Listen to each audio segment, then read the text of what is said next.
Chers auditeurs, bonjour. Bienvenue sur cette chaîne. Aujourd'hui, Margot vous raconte l'histoire d'un homme qui s'est donné le nom Mignon à cause d'avoir beaucoup d'argent. Dans cette histoire, nous allons voir comment il s'est laissé guider par l'argent et en cas de maladie, il s'est fait illusion qu'avec l'argent, on peut même acheter le médicament le plus puissant pour guérir n'importe quelle maladie, pour ne pas mourir. Monsieur Bonheur est né d'une famille de classe moyenne. Il est le second des 4 enfants de sa famille. Sa jeunesse était difficile pour lui. Il n'aimait pas d'école, car leurs voisins avaient une grande boutique et une camionnette, et car il partait pour ses business, les petits garçons du quartier, y compris Bonheur, couraient derrière sa camionnette, voulant monter dedans. À l'âge de 12 ans, il a abandonné l'école, commença à faire des petits commerces dans les petits marchés de la région et surtout aux arrêts des autobus. Son commerce a bien évolué. Il avait beaucoup de clientèle grâce à sa gentillesse et sa sympathie. Il était apprécié par tout le monde, par son courage, son comportement, surtout par sa façon de parler très douce. Certains parents le plaignaient pour modèle de certains enfants issus des familles diminuées qui n'ont pas eu de chance d'être scolarisés. Sa famille était très contente de lui. Il avait changé positivement leur mode de vie, c'est-à-dire une habitation nouvelle, donc moderne, les façons de s'habiller, une alimentation variée, ainsi de suite. C'est à une vingtaine d'années, il a commencé à fréquenter différentes copines. Chaque jour, il changeait de fille pour sa sortie en soirée, comme il changeait de chemise. C'est là qu'il a changé son nom. Il s'appelait maintenant Mignon. Et la journée quand sa mère allait lui déposer son dîner, elle trouvait chaque fois chez lui un nouveau visage de fille, compté au nombre de jours de la semaine. Sa mère s'inquiétait tellement de son fils jusqu'à perdre un tiers de son poids, sans maladie ni régime alimentaire. Et quand elle expliquait son mari pour trouver une solution à leur fils, il lui répondait par le silence du fait qu'il recevait chaque dimanche son argent de poche.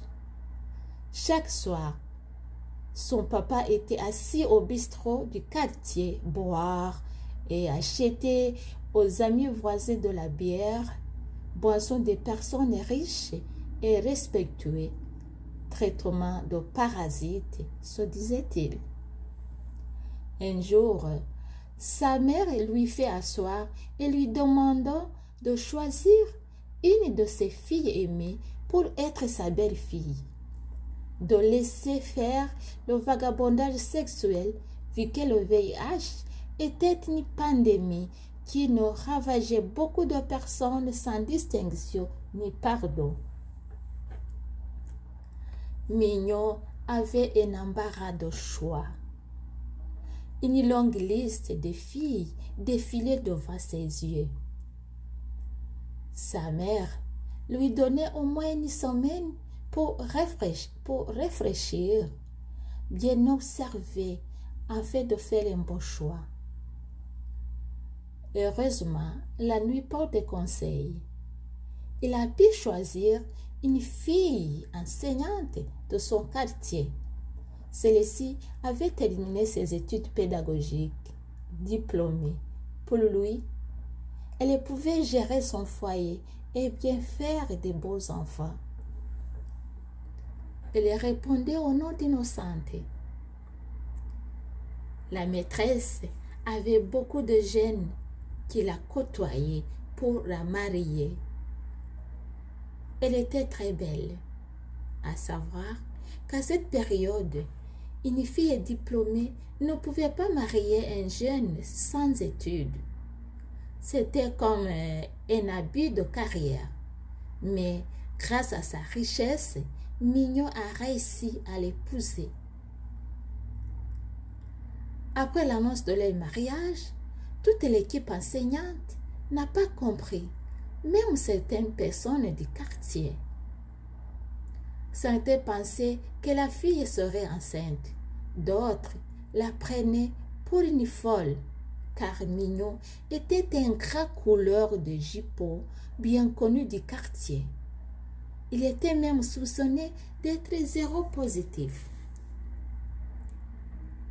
Après le mariage, le mari a continué ses activités de commerce, mais cette fois-ci, il a organisé des voyages interrégiaux.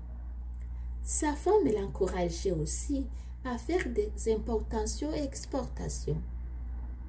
Deux fois, des voyages à l'étranger pour participer dans des réunions des grands commerçants du pays. C'est voilà une bonne occasion pour lui de se noyer dans la sexualité. Un jour, il se vantait même devant sa femme d'être capable de marier une femme désirée grâce à son argent. La maîtresse en manquait à dire. Des yeux jetés, elle baissa sa tête. Dans leur foyer, il n'y avait pas possibilité d'échanger, pas de dialogue. Elle pouvait passer un mois sans le voir ni causer avec son conjoint. Ils avaient 2 enfants, mais ces derniers le voyaient rarement. 6 ans après leur mariage, la femme est tombée malade. Une crise de maladie grave, incurable, c'est le VIH. Des signes comme éruption cutanée, cheveux défrisés, des diarrhées, fièvre, à tout moment qui ne finit pas. Elle maigrissait à vue d'œil. Son mari l'a abandonnée à l'hôpital, lui laissa une somme d'argent sur sa petite table, soit disant qu'en cas de besoin de médicaments, les soignants pourraient payer le produit. Il avait honte d'être connu étant son conjoint. Sur son lit d'hôpital, sa famille biologique pleurait de leur fille, regrettant avoir épousé un homme vulgaire qui l'a dévalorisé de son genre, laissant 2 orphelins mineurs. Le plus âgé avait 5 ans et le petit de 3 ans. Malheureusement, Mignon n'a pas changé de vision. Il a continué à se considérer le plus beau monsieur. En Afrique, il faut savoir que celui qui a beaucoup d'argent est respecté et que tout lui appartient. Même en cas de crime, il ne peut pas être condamné. Mais pourquoi dit-on que l'argent est un bon serviteur, mais un mauvais maître? Après la mort de sa femme innocente, il n'a pas tardé à se remarier. Une femme qui doit continuer à s'occuper de ses enfants. Lui, il continuait sa routine, sa vie mondaine. Il ne dormait pas à la maison. Dans des bars, dans des hôtels, voilà son endroit préféré. Il était toujours avec des femmes. Il a commencé même à les amener à la maison, soit disant aux enfants et à sa femme que celle-ci serait leur tante. Déjà après la mort de sa femme innocente, il a manifesté aussi des signes de la même maladie qui a emporté sa femme de l'autre côté de la planète. La fatigue générale, amaigrissement, fièvre très élevée, mal de tête et diarrhée, et surtout une toux sèche. gravement malade, fut hospitalisé. 2 semaines après, il fut transféré dans un grand hôpital privé cher, croyant qu'il serait mieux traité. La nouvelle mariée, qui devrait rester garder les enfants, était obligée d'accompagner son mari comme son garde-malade. Monsieur Mignot avait l'espoir qu'avec ses moyens, il va toujours avoir un médicament plus fort, plus puissant pour sa maladie. À tout moment qu'un soignant se présentait à côté de son lit, il lui demandait s'il peut trouver un médicament plus efficace, qu'il est capable de le payer, quel que soit son prix. L'équipe soignante a fait leur possible, comme il fallait. Chers auditeurs, pour la fin, dites-nous ce que vous en pensez. Si vous avez aimé cette vidéo, vos commentaires s'avèrent nécessaires. N'oubliez pas de liker et surtout de vous abonner pour ne rien manquer. Prenez soin de vous. Merci et bonne journée à tous.